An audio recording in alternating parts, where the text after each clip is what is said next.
আমার মুসলমান বন্ধুগণ, গভীর মনোযোগ। ইমাম গাজ্জালী রাহমাতুল্লাহি আলাইহি যে এলাকায় বসবাস করেন, এলাকার সব থেকে সুন্দরী মেয়ে ওনার প্রতি আসক্ত হয়ে গেল। কোনোভাবেই তাকে ফুসলাতে চায়, জেনার জন্য ডাকে, আহ্বান করে, কাজ হয় না। একদিন ডেকে পাঠালো, খবর নিয়ে আসলো যে ইমাম গাজ্জালী আপনাকে দাওয়াত করেছেন, অমুক, আপনি যাওয়া লাগবে। তিনি বললেন না, আমি যেতে পারি না, আমি ওই বাড়িতে যেতে পারি না। মেয়েটা দেখলো কোনোভাবেই যখন ফুসলানো যায় না, তার দাসীকে, বাদীকে বলে দিল, যা রে ইমাম গাজ্জালীকে গিয়ে বলবে আমাদের ঘরে ছোট্ট একটা বাচ্চা জন্ম নিয়েছে, বাচ্চাটা ভূতে ধরেছে, জিন ধরেছে, বাচ্চাটা চিৎকার করতেছে, কখন জানি মরে যায়, এসে একটু ঝাড়ফুঁক করে দে, বাচ্চাটা ভালো হয়ে যাবে, মানবতা দেখায়। এই কথা বলবার পর ইমাম গাজ্জালী বললেন, ঠিক আছে, আমি আসছি। তিনি ওই বাসায় গেলেন। যাওয়ার পর ওই মেয়েটা দরজা বন্ধ করে দিয়েছে। দরজা বন্ধ করে দিয়ে অর্ধ উলঙ্গ হয়। ইমাম গাজ্জালীর সামনে এসে বলছে, গাজ্জালী শোনো, দীর্ঘদিন থেকে তোমাকে ফলো করি, কোনোভাবে কাবু করা যায় না, কাছে নিয়ে আসা যায় না।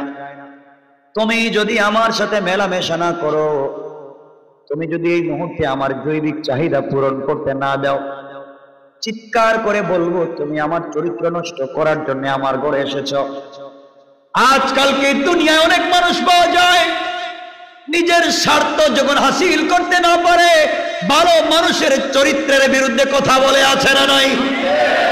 চরিত্র নষ্ট করবার জন্য আন্দোলন করে, ভালো মানুষের চরিত্র নিয়ে খেলা করে।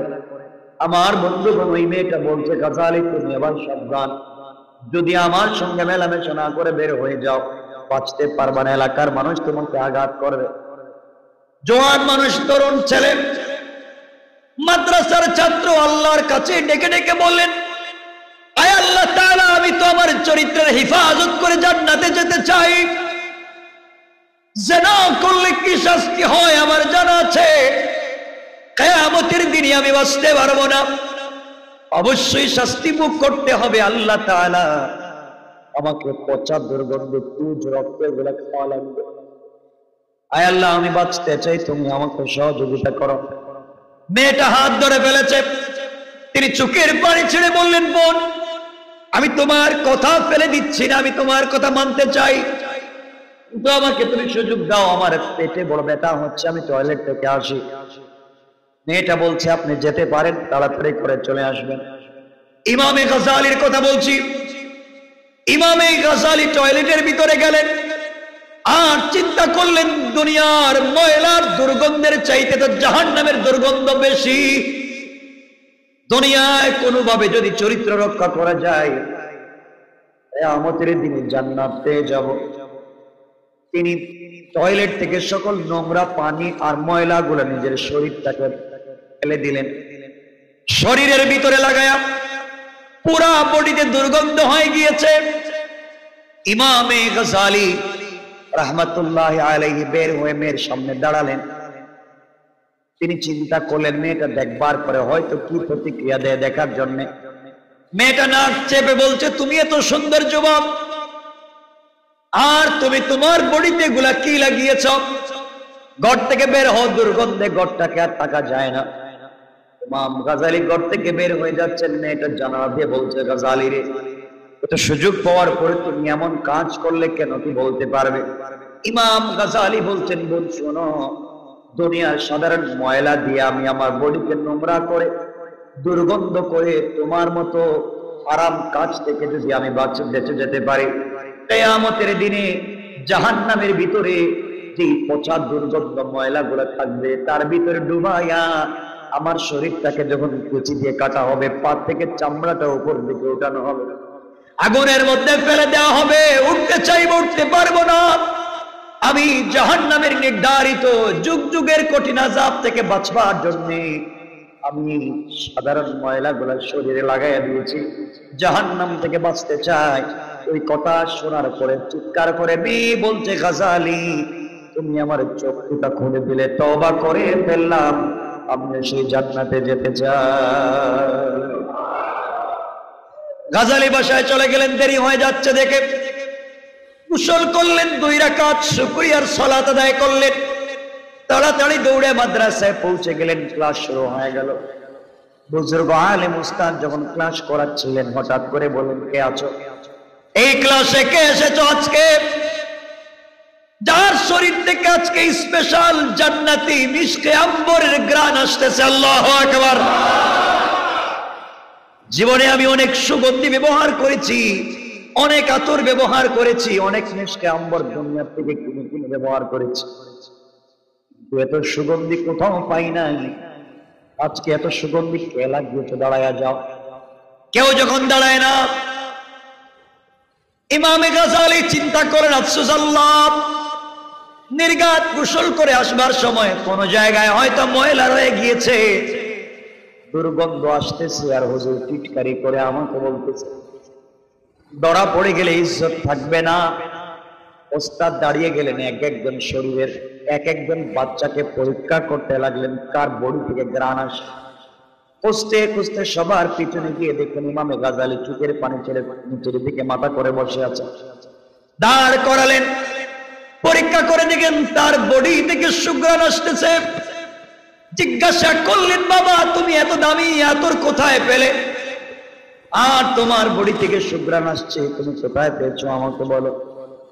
ইমাম গাজালি পূর্ণাঙ্গ ঘটনা খুলে বললেন, হুজুর আমি কোনো আতর লাগাই নাই, আমি আমার চরিত্রের হেফাজতের জন্য চেষ্টা করতে গিয়ে ময়লার বডিতে লাগাই আমি আমার চরিত্রের হেফাজত করে জিনা থেকে বিরত রয়েছি। হয়তো গোসল করে আসতে আমার বডিতে কোথাও ময়লা রয়ে গেছে, আপনি দুর্গন্ধ পাচ্ছেন। আল্লাহর ওলি বুজুর্গ আলেম এই কথা শুনে বলেন, গাজালি তোমার সঙ্গে টিটকারি করতেছি না, আমি নিশ্চিত নির্ঘাত জান্নাতের মেশকে আম্বরের গ্রাণ পাচ্ছি। এই কথা বলে বুকের সঙ্গে জড়াইয়া কপালে চুম্বন করে উপর দিকে 2টা হাত উঠে এবং আল্লাহ এই যুবকটা তার চরিত্রের হেফাজতের জন্য এত কৌশল করে জীবনটা বাঁচায় নিল। আল্লাহ তাআলা তার চরিত্রের সুঘ্রাণের মাধ্যমে গোটা দুনিয়ার মানুষ, পথ বলা মানুষকে পথের দিশা দিয়ে যায়।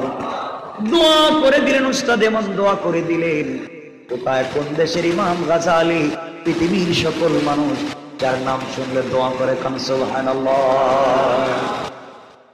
আমার মুসলমান বন্ধুগণ গভীর মনোযোগ। আল্লাহ রাব্বুল ইজ্জত ওয়াল জালাল কোরআনে কারীমের সূরা আল বাকারার 124 নম্বর আয়াতে আল্লাহ রাব্বুল ইজ্জত ওয়াল জালাল ইব্রাহিমকে লক্ষ্য করে আল্লাহ বললেন, ওয়া ইযিবতালা ইব্রাহিম রাব্বুহু বিকালিমাতিন ফাআতাম্মাহুন قال إني جاعلك للناس إماما قال ومن ذريتي قال لا ينال عهد الظالمين الله أكبر আল্লাহ রাব্বুল ইজ্জত ওয়াল জালাল বললেন, ইব্রাহিমকে তার পালনকর্তা কয়েকটা বিষয়ে পরীক্ষা করতে গেলেন। এই পরীক্ষা কোরআনে কারীমে কেউ বলছেন 10টা, কেউ বলছেন 20টা, কেউ বলেছেন 30টা পরীক্ষা করলেন। কয়টা পরীক্ষা? কমপক্ষে 30 বার 30টা পরীক্ষা করেছেন ইব্রাহিমকে। প্রত্যেকটা পরীক্ষার কথা কিন্তু কোরআনে আছে, আমাদের আলোচনার সময় নেই আজকে। সবগুলা পরীক্ষায় আল্লাহ রাব্বুল ইজ্জত ওয়াল জালাল নিজেই সার্টিফাই করে বলছেন, সার্টিফিকেট দিয়ে বলছেন, আমি আমার ইব্রাহিমকে পূর্ণাঙ্গ 30টা পরীক্ষা করলাম, সবগুলা পরীক্ষায় আমার ইব্রাহিম 100% কামিয়াব। আল্লাহু আকবার। ইব্রাহিমকে যখন আমি পরীক্ষা করেছি, ইব্রাহিম পরীক্ষায় পাস হয়ে গেল, আমি আল্লাহ খুশি হয়ে গেলাম। খুশি হয় আমি আল্লাহ ইব্রাহিমকে এমন পুরস্কার দিতে চাইলাম পৃথিবীতে আর কাউকে এর আগে দেই নাই। আমি আল্লাহ ইব্রাহিমকে বললাম, ক্বালা ইন্নী জাইলুকা লিন্নাসি ইমামা। আল্লাহু আকবার। আল্লাহ বলছেন ক্বালা ইন্নী জাইলুকা লিন্নাস, লিল মুসলিম বলেন নাই, ও ইব্রাহিম, তুমি আমার সকল পরীক্ষায় পাশ হয়ে যাওয়ার কারণে আমি আল্লাহ নিজে গোটা দুনিয়ার মানুষের নেতা তোমাকে বানায়া দিলাম। গোটা বিশ্ববাসীর নেতা বানায়া দিলাম। আল্লাহ বললেন তোমাকে মানব জাতির নেতা করব। ও ইব্রাহিম, পরীক্ষা পাস। ইব্রাহিম ইসলাম বলছেন, আল্লাহ আপনি আমাকে বানাইছেন, আমি খুশি, আলহামদুলিল্লাহ, খুব ভালো করছেন। আমার এই দায়িত্বটা বেশি দিন রাখবেন, আমার এই ক্ষমতাটা নিয়েন না, বলতে পারতেন না? ইব্রাহিম কি বলছেন দেখেন, আল্লাহর শুকরিয়া আদায় করে বলছেন, আল্লাহ তুমি আমাকে নেতা বানাচ্ছ গোটা বিশ্ববাসী, আমি তোমার কাছে একটা সওয়াল করতে চাই। আল্লাহ বলছেন কি করতে চাও বলো। ইব্রাহিম আল্লাহকে বলছেন, ক্বালা ওয়া মিন যুররিয়াতি ক্বালা লা ইয়ানালু আহদিজ যালিমিন। আল্লাহু আকবার। আয় আল্লাহ তাআলা আমাকে পরীক্ষা করে করে খাঁটি সোনা বানায়া আমাকে গোটা বিশ্ববাসীর নেতা বানাচ্ছ। আয় আল্লাহ তাআলা, আমি তোমার কাছে একটা আবদার করলাম, আমি যখন এই পৃথিবীতে থাকবো না, আর যদি কাউকে নেতা বানাও আমার বংশ থেকে বানাবা। আল্লাহু আকবার, আল্লাহ আল্লাহ, তুমি আমাকে এত পরীক্ষা করছো, কিছু চাই নাই, তুমি ইচ্ছা করে আমাকে নেতা বানাচ্ছ, তাও চাই নাই, এখন চাইলাম আমি মরে যাওয়ার পরে যদি আবার নেতার প্রয়োজন হয়, আল্লাহ আমার বংশ থেকে বানাবে। আল্লাহু আকবার। আল্লাহ বলেন, ইব্রাহিম এত পরীক্ষা করলাম, কোনোদিন কিছু চাইলে না, আজকে চাইছে তোমার বংশ থেকে নেতা বানাবো। আমি আল্লাহ কথা দিলাম, আমি আরেকজনকে বন্ধু বানাবো, খালিল না হাবিবুল্লাহ, যাকে বন্ধু বানিয়ে আরশ করছি, লৌহ কলম সব বানাইছি, যার কারণে গোটা দুনিয়া সাজাইছি, সেই মুহাম্মদ রাসূলুল্লাহকে তোমার বংশ থেকে দেওয়ার ওয়াদা দিয়ে দিলাম। কেমন কেমন বন্ধু, কেমনে বুঝাই, সময় তো সব চলে যায় আমাদের হাত থেকে। আমার বন্ধুগণ, আল্লাহ রাব্বুল ইজ্জতুল জালালের কাছে বললেন, আল্লাহ আমি আরেকটা কথা বলি, আমার বংশ থেকে তো আপনি বানাবেন নেতা, আমি বলছি, কিন্তু জানেন আমার বিশ্বাস, আমার বংশের যাকে নেতা বানাবেন ও অত্যাচারী হবে না, জালেম হবে না। আমার বিশ্বাস, আমি হালাল খাওয়াচ্ছি, আমি সবসময় তোমার নাম নেই, আমার বংশ থেকে বানাবেন কেন বলছি, আমার বংশের কেউ অত্যাচারী হবে না, জালেম হবে না। আল্লাহ বলছেন, কি সুন্দর করে বলছেন, ক্বালা লা ইয়ানালু আহাদিজ যালিমিন, বানাও না, যাকে বানাবেন জালেম হবে না। আল্লাহ বলছেন, ইব্রাহিম আমিও জানি তোমার ঘর থেকে ইসমাইলকে নিয়ে আসছি, ইসমাইলকে দিয়ে কাজ করাবো, আর ইসমাইলের ঘর থেকেই মুহাম্মদকে নিয়ে আসবো। আল্লাহু আকবার। সিস্টেম আল্লাহ করছে। এখন অনেক কথা, লম্বা কথা এখানে চলে আসছে, কত কথা সব তো আর বলা যাবে না। এরপর আল্লাহ রাব্বুল ইজ্জতুল জালাল ইব্রাহিম ইসলামকে বলতেছেন, ইব্রাহিম এক কাজ করো। কি করবো? আল্লাহ একটা ঘর বানাও না, কেন, কোথায় বানাবো?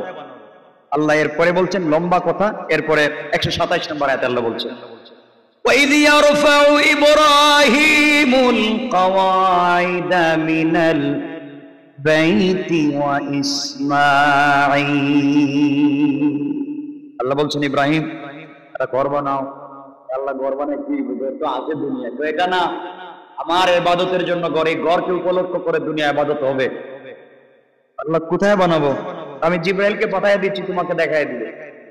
জিব্রাইল আসলেন, সুবহানাল্লাহ বলেন না। জিব্রাইল আসলেন, নিয়ে যাইতে যাইতে নিয়ে গেলেন ওই যে নিজের বাচ্চাকে রেখে আসছিলেন যে মরুভূমিতে, ওখানে নিয়ে গেলেন। আয়েশা ইব্রাহিমকে জিব্রাইল বলছেন,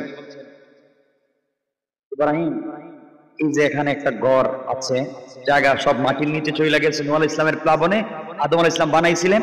এটা আদম আলাইহিস সালামের আগে বানানো হয়েছিল, আদম আলাইহিস সালামকে ভিত্তিপ্রস্তর দিয়েছিলেন, এরপর নূহ আলাইহিস সালামের প্লাবনে সব ধ্বংস হয়ে গেছে, মাটির নিচে চলে গেছে, এখান থেকে এই ভিত্তিপ্রস্তর থেকে তুমি ঘরটা তৈরি করো।